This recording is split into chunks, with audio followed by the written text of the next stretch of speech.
అయ్యయ్యో! ఇంత విడ్డూరమైన వంట నేనెప్పుడు వినలేదమ్మా అనేసాను నేను మా ఫ్రెండ్‌తో. సొరకాయతో గారెలు అనేసింది. చేస్తా అని చెప్పి చేస్తూ ఉంది. అయితే టేస్ట్ చూస్తే సూపర్ ఉంది. స స్ నేను ఫస్ట్ నవ్వుకున్నా వినగానే.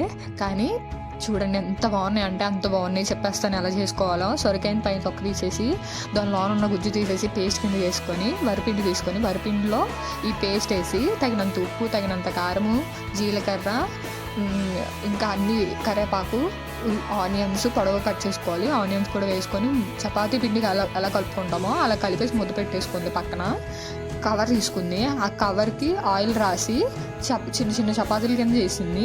చిన్న చిన్న చపాతీల కింద చేసి ఆయిల్లో వేయించింది. రెడ్ కలర్లో వచ్చే వరకు వేయించింది.